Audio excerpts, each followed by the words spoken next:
Ici Normandie.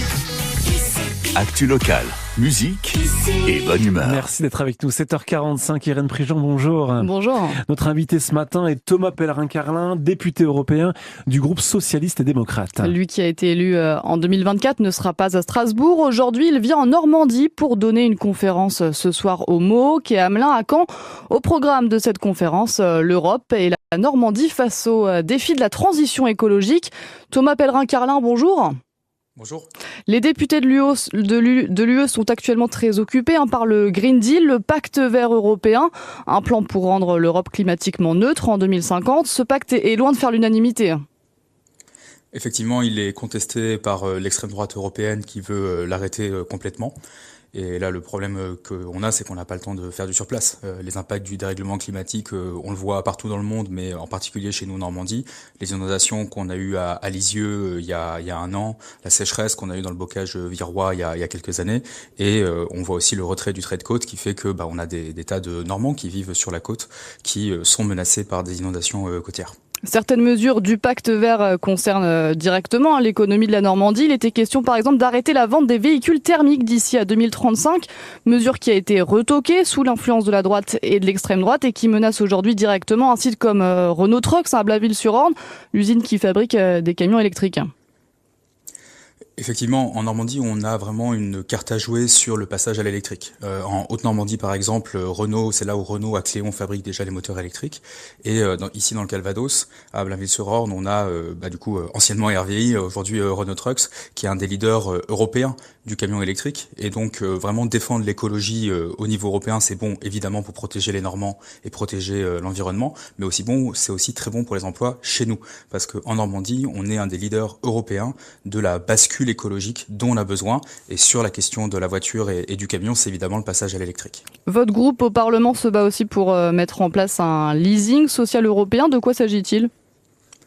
Alors le leasing social européen, c'est vraiment la manière de rendre la voiture électrique accessible aux gens qui en ont besoin.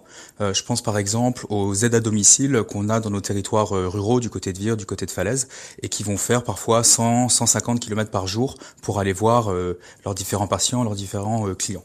Le leasing social, c'est de leur dire, vous n'avez pas besoin d'acheter une voiture électrique qui coûte souvent 20 000, 25 000 euros quand vous achetez une voiture électrique neuve.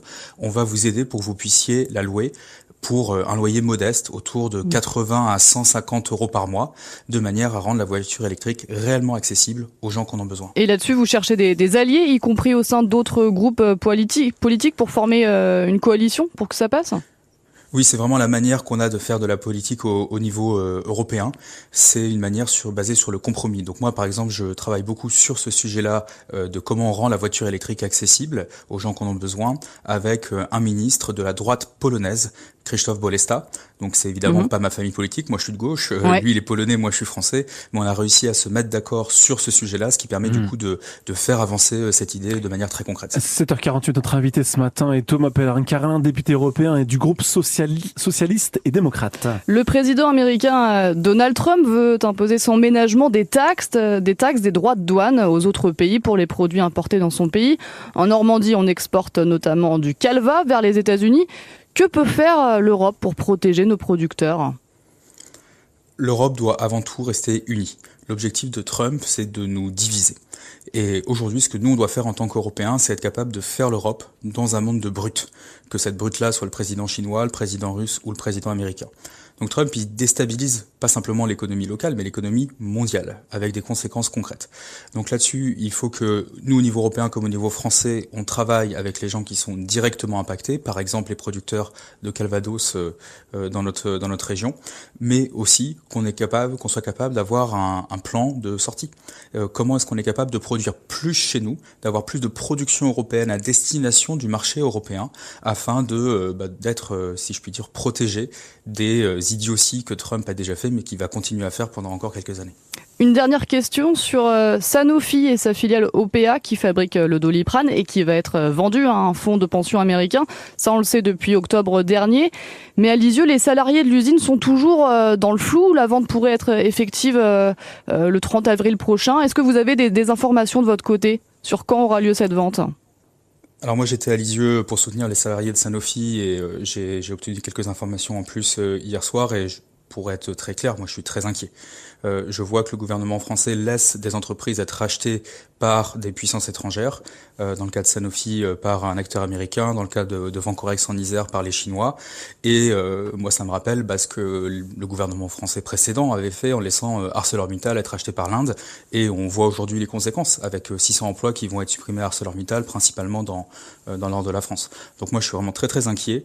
Il faut clairement qu'on ait une politique industrielle beaucoup plus forte pour éviter que nos entreprises passent sous pavillon non européen, indien, chinois ou américain, parce qu'on sait qu'ils viennent là pour nos brevets, ils viennent là pour nos technologies, et à terme, ils vont baisser les emplois et dans certains cas même fermer les usines. Donc faut clairement se reprendre et arrêter un peu la politique du grand diseux petit faiseux qui caractérise le manque de politique industrielle française depuis quelques années. Merci beaucoup Thomas Pellerin-Carlin. Je rappelle que vous êtes député européen du groupe socialiste et démocrate et vous serez ce soir au Mot au Quai Hamelin à Caen pour une conférence sur l'Europe et les défis de la transition écologique. C'est à 18h30. Bonne journée. Bonne journée. Au revoir. Ici Normandie. Dès votre réveil, Ici Matin.